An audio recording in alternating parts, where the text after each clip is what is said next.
أعوذ بالله من الشيطان الرجيم بسم الله الرحمن الرحيم وبه نستعين.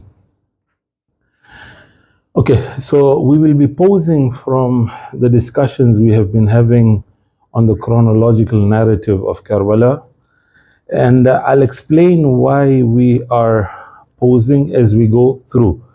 I want to start our discussion with a story which Ayatollah Shaykh Mutahari mentions in one of his books. I would like to start with this story, and then we will inshallah explain why we are mentioning this discussion and this story. Yeah, so he calls it, the story title is Mantiq Machine Dudi, okay, the logic of a steam engine. So what's the story? He says that there was a friend of his, a very intelligent and smart friend of his, comes and tells him about this incident.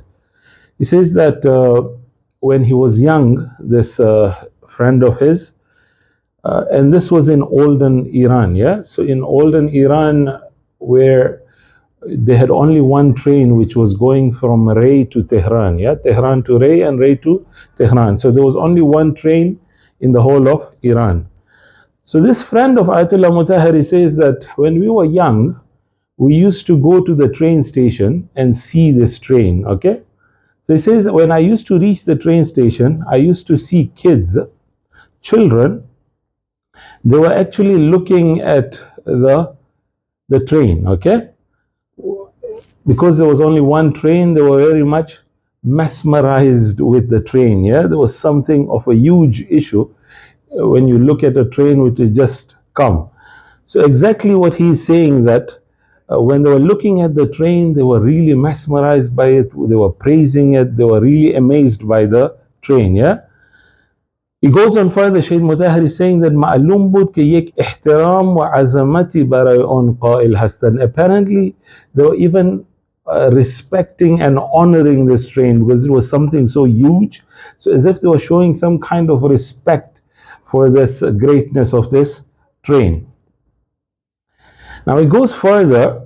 تا قطار ایستاده بود با یک نظر تعظیم و تکریم و احترام به آن نگاه میکردن. Now this is the point I want to make as we go further, that as long as the train was standing, it was stationary and it was not moving, they were really respecting and amazed by the train, and they were mesmerized and praising the train. But slowly came the time when the train had to move. So when the train started moving, suddenly this friend of Shaykh Mutahari says that slowly I would see these children take stones and start hitting the train, okay? So they would take stones and start hitting the train. So it's like this question came into my mind, that what's happening, okay? This same train, when it was stationary and it was still, it was not moving, they were praising it, they were mesmerized by it, they were respecting it, something so huge, and they were perplexed by it. Suddenly the same train now is moving, they're starting to hit with stones. So they could have hit the same train when it was stationary and still, okay? Now this is a question which went into his mind, that how come these children were not hitting the train when it was stationary and stationed at the train station, rather when it started moving, they started hitting it, okay? So this is something he started thinking over it, okay? So then Shaykh Mutahari concludes, now he brings the conclusion of his friend, and this is where my discussion starts, okay? That he says هر چیزی تا وقتی که ساکن است مورد احترام است، تا ساکت است مورد تعظیم است, okay? This is the conclusion he says. He says that then I realized that the reason the children were doing what they were doing, that as long as the train was stationary, okay, they were respecting it. That means as long as a person is stationary and not moving, is still, he's following the status quo and is in his comfort zone, he stays in his comfort zone, they are respectable, okay? But the moment اما همین که راه افتاد و یک قدم برداشت، نه تنها کسی کمکش نمی کند بلکه سنگ است به طرف او پرتاب می شود. Okay, the moment a person starts moving, okay, so the comparison is being given of the train, that the moment the train starts moving, as long as a person is passive, nobody does anything to the person. The moment a person starts becoming active and starts moving, and you will see now people not only don't help him, but rather start accusing him and throwing stones at him and hitting him. Okay, this is the conclusion now Shaykh Mutahari wants to take now. He says, in nishane yek jame murde ast. This is a sign of a dead community and a society. So a community which is dead doesn't honor two people. Okay, he goes further by saying it doesn't honor two kinds of people. One are those people who are activists. Okay, a community which doesn't like activists, doesn't encourage activism, doesn't like those people who are coming out of the status quo and wanting to have changes, they are not liked, then that community is dead. And the second one are those who are intellectuals. When you see a community doesn't respect and honor individuals who are intellectuals and educated, then these two signs are signs which shows you that this community is a dead community. And that is why he says, وَلِيَكْ جَامِعِ زِنْدِ فقط برای کسانی احترام قائل است که متکلم هستند نه ساکت، متحرک هستن نه ساکن، با خبر ترن نه بی خبرتر. You get me? This is a beautiful lesson he's trying to take, is that the people were throwing, as long as the train was stationed, it was following the status quo, everything was silent, nothing was done, they were respecting. But the moment it started moving, they started hitting it. Similarly, when you look at a community which is alive, it rather respects the opposite. The people who are moving, okay, those who are activists, those who are always on an active move, trying to bring changes to the community, to the society, okay, these are people who are respected in the community.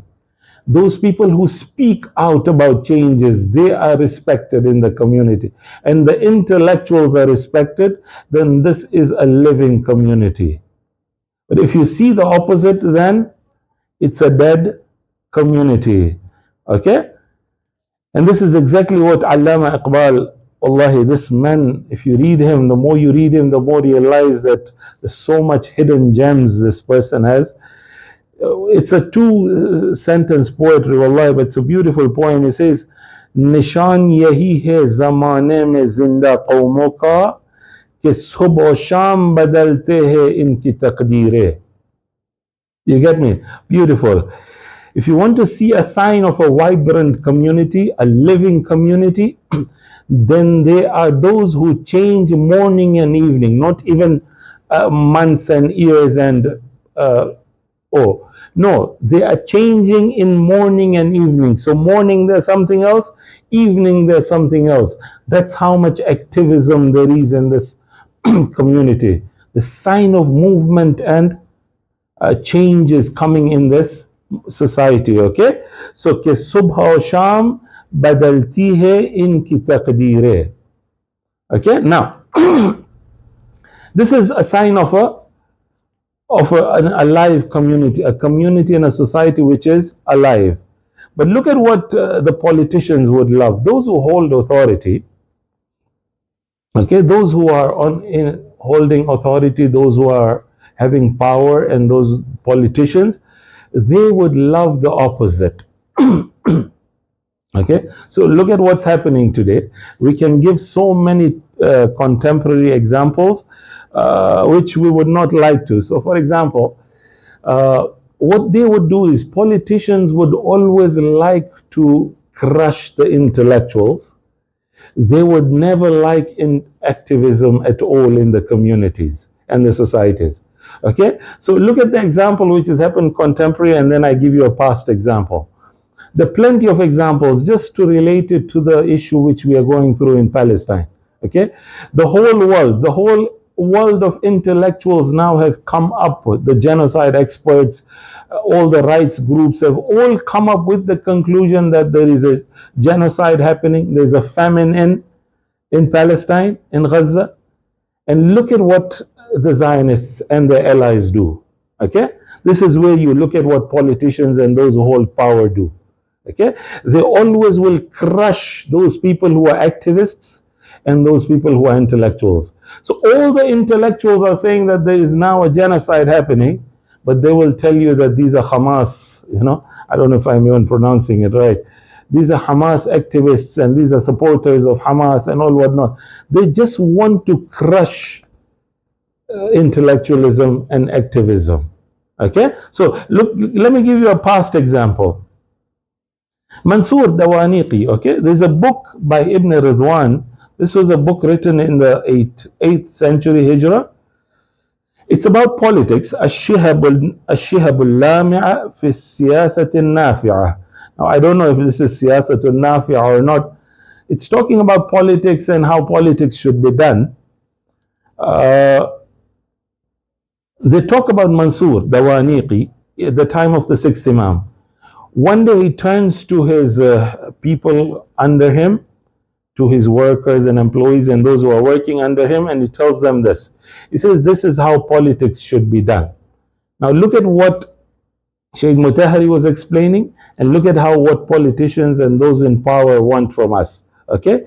He says, the way you need to rule a country, this is how you rule a country. أجع كلبك يتبعك. Okay? Always keep your dog hungry so that he can always follow you. Okay? Have you seen animals, yeah? That if you keep animals hungry, they will always follow you because they're after food. The moment an animal gets food, then he will not come after you anymore. Okay? He will not even need you anymore. Okay? This is the same thing Mansour is saying, that keep the people under you so dependent that they should always follow you and submit to you blindly. Okay, and you come and see the example of Muawiyah, and you come and understand how much he did politics the way these politicians mention. Yeah, they want you to submit fully. Okay, why? By keeping you dependent upon them. Okay, so the same Mansour, he tells Mahdi al-Abbasi, okay, he tells him that, see, I've left you when he's leaving Mecca. So apparently, probably this was during the end of his life. He tells Mahdi al-Abbasi that inni taraktu an-nasa thalathat asnaf. Oh Mahdi, I'm leaving you behind three types of people. If you want to live and do politics, then you should keep these people the way I have left them for you.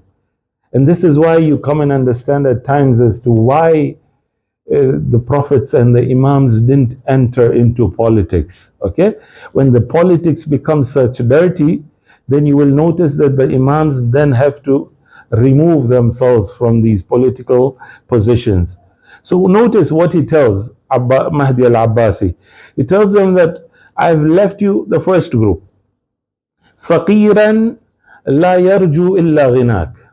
So I've left you people who are poor, and they do nothing but depend on you for your feeding them. Okay, so the whole financial dependence is upon you, the Khalifa. If that is the case, you will always rule them. So you should never enrich them. Rather, you should always keep them in a state of poverty. And this is what we are seeing today, even in the politics going on in the world. The politicians, they become richer and richer, but they don't want the citizens to become richer. The budgets are huge. Look at the United States budget. Okay, rather they would say that the defense budget is unknown. Okay, if you go search out, you will see the American United States defense budget is an unknown. It's a secret. Not even other politicians know about it. That's how much they spend. Okay, but look at when it comes to spending on the people, then it all depends on what the rich want. Okay, the 1% or the 99%. This is the discussion now going on. Yeah, so فقيرا لا يرجو إلا غنى خائفا لا يرجو إلا أمنك. Okay, you leave a person. Also, politicians rule by fear. I don't know if you've heard of this statement that politicians rule by fear. If there's no fear in the country, people have the freedom to speak out, then the politicians will never be happy. And that's the first thing they do, is instill fear. Okay, again, we are seeing these examples which I don't want to get into. وَمَسْجُونًا لَا يَرْجُ الْفَرَجَ إِلَّا مِنْكَ. Okay, O Mahdi, I'm leaving you people who are imprisoned. Now, imprisoned physically or imprisoned there in their desires. I'm leaving you them, the imprisoned. All what they want is a release from you. So only they depend on you to be able to release them. Do you get me? This is how politicians go on. So you have a Shaykh Mutahari saying that a community and a society which is alive is one which appreciates the activists and the intellectuals. The politicians and who hold power want the opposite. Okay? Now, why did I mention all this? So this is where I want to come to my today's discussion. Okay? The reason I'm stopping from the discussions we have been having is because there's a question which was directed towards me. And this is a question which has been directed to me towards for almost 9-10 years now. Some have accused me also, and some are sincerely questioning that. So they use the word I flip-flop. Okay, so I'll explain what do I mean. So if you know me for the past 9-10 years, or if you don't know me, at least for the few lectures which are there, which I've recorded, by now you have realized that the methodology I use is where I don't mention my own opinions. Okay, I don't clarify on my own opinions. What I do is I mention the for and the against, or if there's a topic I'm discussing, there are 4-5 opinions on that, I mention all the 4-5 opinions on that topic. Okay, so I don't clarify my own opinion, rather I just mention the different opinions out there. Okay, and with their reasoning at times also. Now, and this has now become a reason for some to accuse me and say that, and some to question me also. So lately there's a question been coming that you are flip-flopping. Okay, the reason sometimes we can't understand you is because you go on this side, you go on this side, you're flip-flopping on different opinions. Now, if that is the view you are getting from my lectures, that's exactly what I want you to understand. You see, I'm doing it purposely. I hope you get it. I hope I can clarify this issue.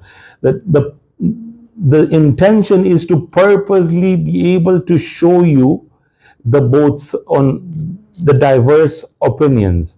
Okay. Now, where did I learn this from? As I go further, I will even show you that the Quran is also emphasizing on this.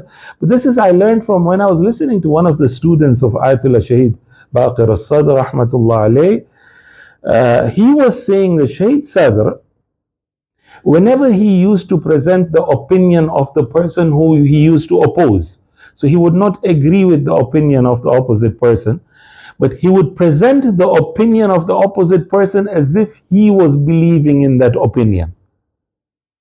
Do you get me? This is what I'm trying to do in my lectures, that I present an opinion even I disagree with.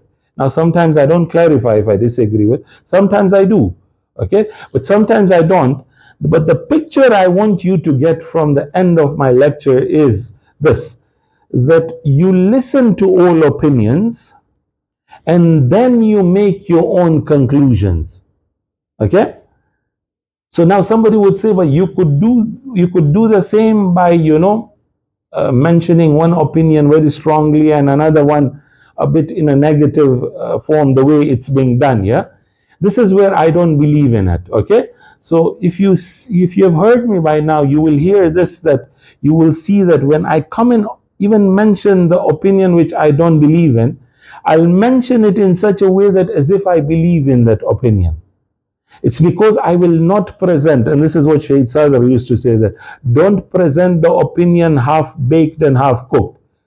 You know, sometimes when you see that the way some people answer questions, before answering the questions and presenting the doubt, they will have put 50 labels on top. By the time you realize that where this person is inclined to, okay?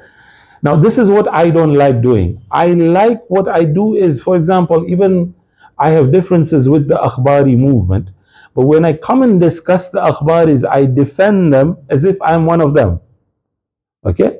Rather, I don't support their movement, but when I talk about Akhbarism, I talk about their positives also, to show you that these people chose the path because of reason 1, 2, 3, 4. There was a reason for why they chose their path. Now, I disagree with that, but still I will explain to you as if I am an Akhbari, okay? So please keep this in mind when I am giving these discussions. That's the actual purpose, for you to be able to come out and listen to all the different and diverse opinions and then make up your mind yourselves. I will never give you my opinion, okay? So this is being done purposely, okay? So now, coming back to now, why did I mention all the okay, before I go into that, the other point which I want to make, again, this is one clarity which I also need to make. Keep this in mind. There's a difference between difference of opinion, diversity in opinion, and changing of one's opinions. Okay? Now, what I'm doing in my lectures is that sometimes, yes, I'm flip-flopping, and the reason for flip-flopping is purposely done. Okay, intentionally done for you to be able to appreciate all the opinions. But this is different from one changing his opinions. Okay, this is some other another accusation which was put against me, and some people put up very sincerely, that you lately have been changing your opinions. So some places where I've mentioned my opinions, they see me changing. Now this is my personal opinion, rather not my personal opinion, I would say it's the opinion out there practically, that if a person does research and he doesn't change his opinion with time, then doubt his research. Okay, this is something I want to mention it very clearly, that anybody who does research over 5-10 years and then you see the person is the same throughout, then doubt the research, because there's no sincerity in that research. The research is being done with another motive. But if you want to do a research where you come out from the known, so you use your known knowledge to go to unknowns. Okay, this is a zone you don't know. Okay, research is why do we do research? Because we use our known knowledge to go to a place where we don't know where we are going, and then we reach to that conclusion to take us back to a known. Okay, so research is done to go from knowns to unknowns to take us to knowns. And that is why personally I believe that doubts are of two types. You see, doubts are frowned upon in our communities and so in our societies, especially the Muslim communities, that doubts are wrong. No, doubts are not wrong all the time. And I'll come and prove it later, inshallah, quoting statements from scholars, inshallah, that doubts are not wrong. Not all doubts are wrong. Doubts which are perpetual are wrong. Okay, so doubts which are temporary are beautiful doubts, because they make you research, they make you struggle to find the truth, and then you come and reach the truth. If the Arabs of Mecca and the Mushrikeen of Mecca, some of them, the Sahaba also, they were Mushrikeen. If they wouldn't have doubted, then they wouldn't have reached the truth. Okay, If you look at the story of the companions, you look at, for example, Salman al-Farsi, where does he come out from? Zoroastrianism to Christianity to Islam. In all these positions, he is doubting, and that is why he is reaching to the truth. So a doubt is good, yes. A permanent doubt is wrong. But a temporary doubt is beautiful, because that leads us to research and coming and changing our opinion. So personally, I believe that research will lead us to change our opinions. Anybody who researches without changing opinion, doubt the research, to be honest. Okay, so there's so many quotes from academics, but I like the statement from Muhammad Ali, the boxer, marhum Muhammad Ali. He says that the man, look at this statement, it's beautiful.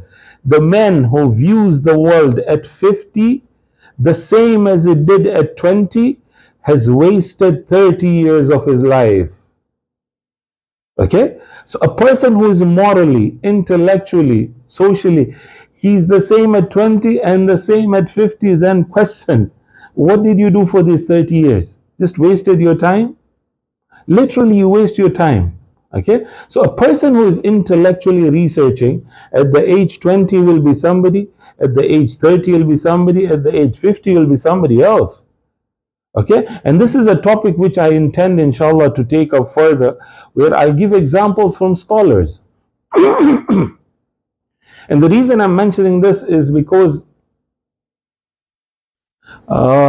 you see, there's an issue which has been brought up in the community now and again. This is again Shias and Sunnis. You will see this, that we'll be told that anybody who has not studied for 50, 60 years cannot mention his opinions, cannot give out his research out, because they believe, oh, if you mention something wrong, then you have to bring people back from dead. You have to make people alive. Those who have died, who followed your opinion, now you have changed your opinion. So those people who followed your previous opinion, you have to bring them back to life, so that you can tell them that this is my opinion and that was not my opinion. But this is absurdity, okay? This is not accepted by the Quran, not the ahadith, and not the scholars also. Because if this was the case, then you would go to every marja who changes his opinion. So he gives a fatwa. 10 years ago he gave one fatwa, 10 years later he gives another fatwa. So now, should this marja now bring back, so if some people have died, he tells the people that, okay, please bring back the people who are dead, and I should tell them that I've changed my opinion? No. Okay, research is like that. Fallible people do research, and research leads you to an opinion, and after a while you change your opinion.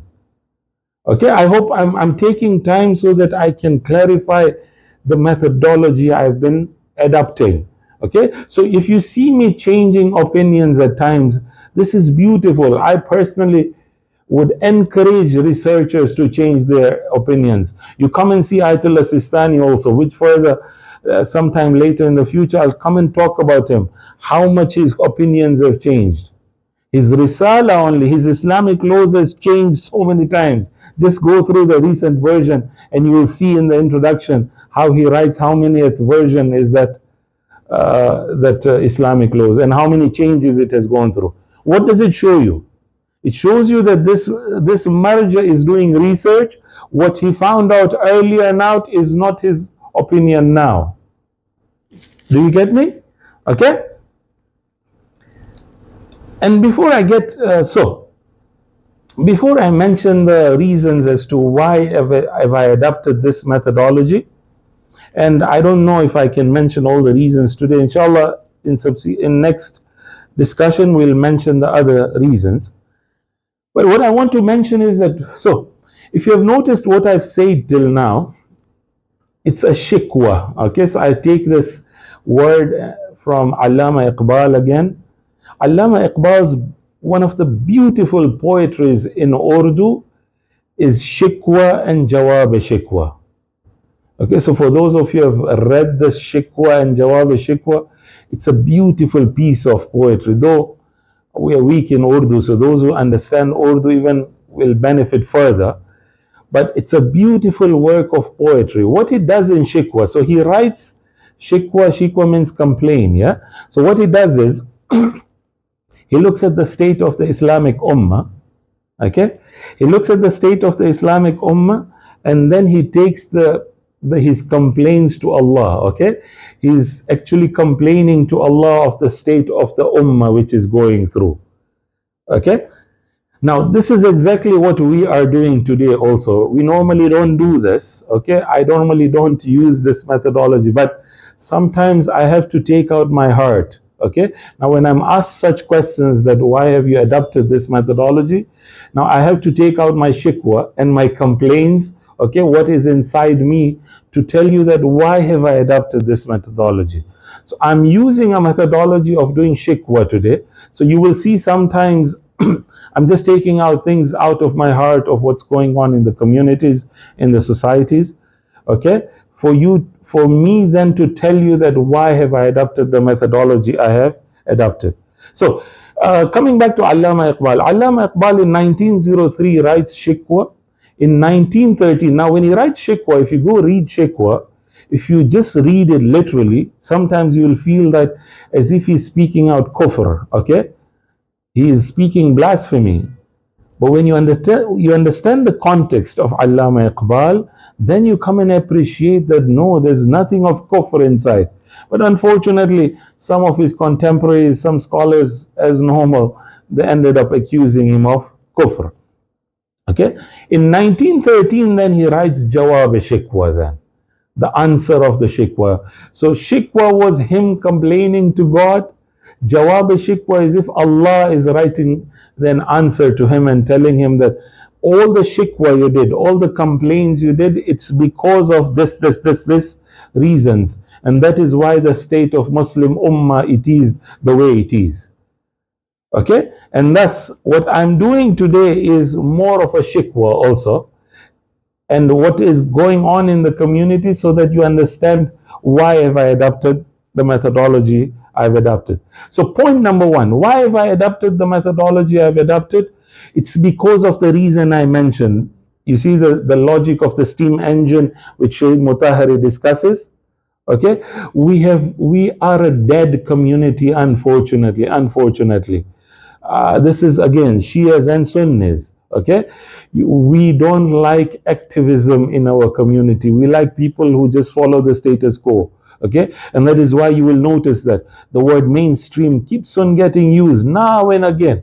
Follow the mainstream. Follow meaning follow this path only. Any other path is wrong. Any other path is wrong altogether. Okay, follow the status quo the way it is.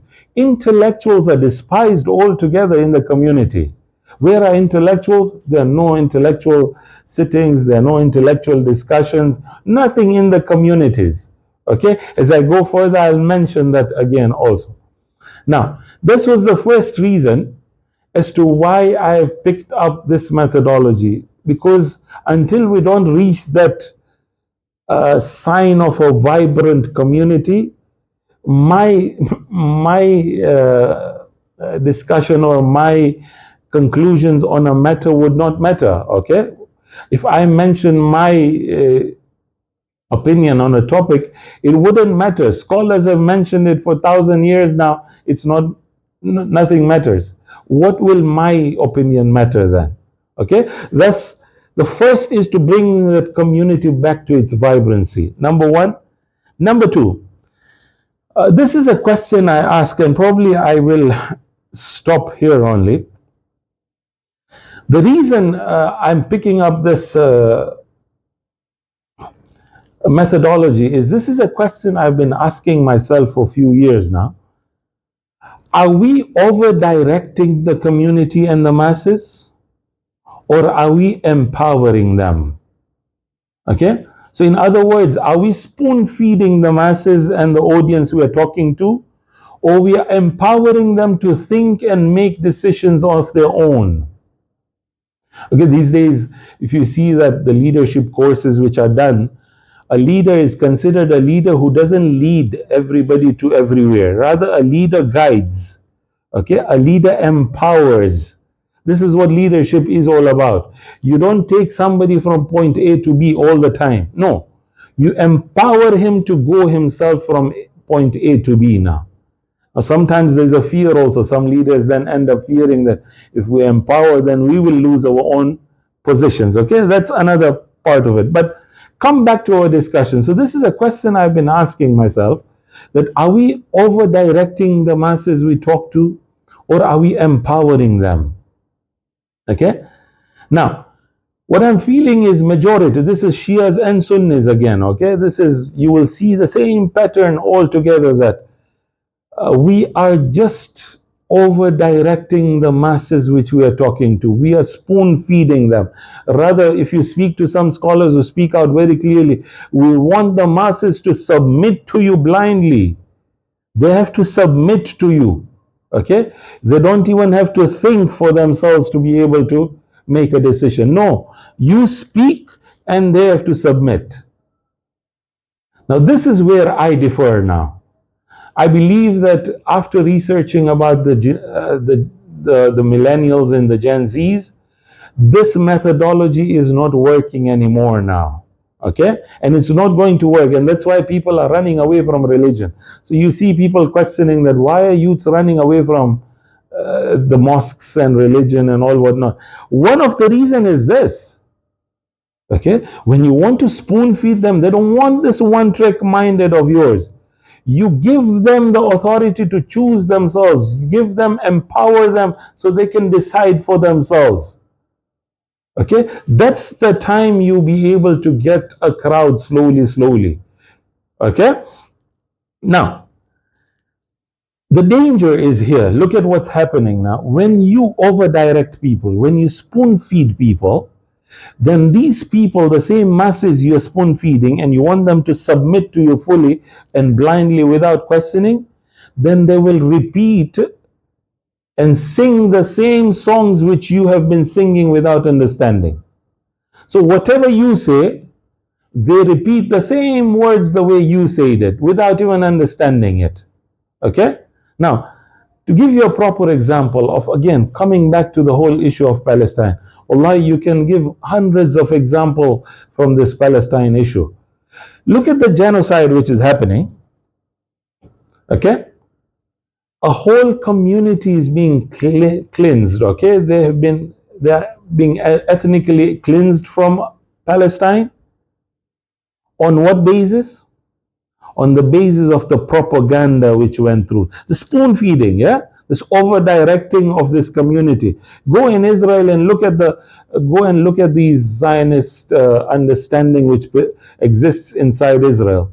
When you look at the polls coming out from Israel, you come and see that a majority of the polls come out from within. I'm not saying all Jews are like that again, okay?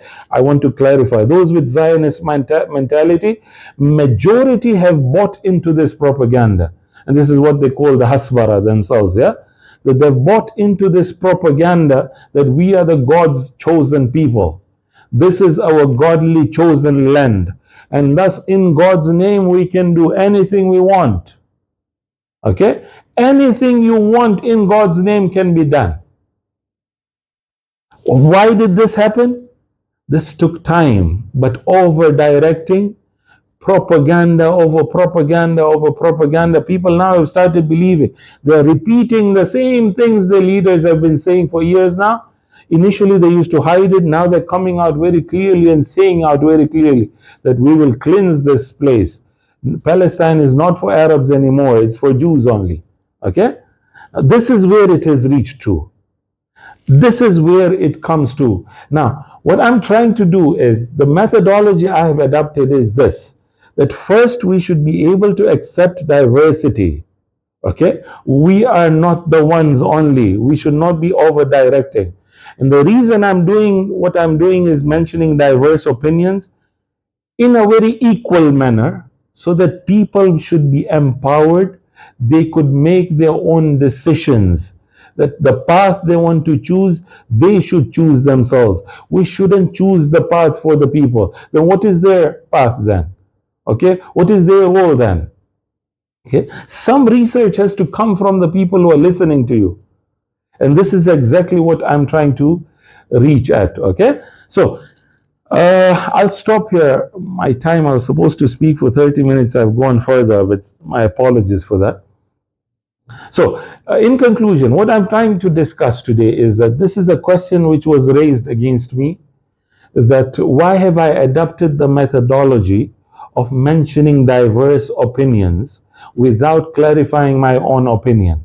Okay, so in conclusion, I don't mention my own opinion. I just mention the different opinions and leave it upon the listener to decide. And this is the reason these are the reasons, the few reasons I have mentioned today. Inshallah, next week I mention other reasons. As I mentioned, it's more of my heart coming out and telling you that the state of Ummah is like this.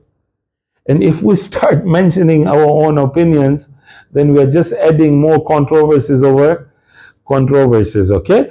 Let's pray to Allah to be able to give us the tawfiq, to be able to at least appreciate diversity, and then be able to get to the truth, inshallah. Wassalamu alaikum wa rahmatullahi wa barakatuh.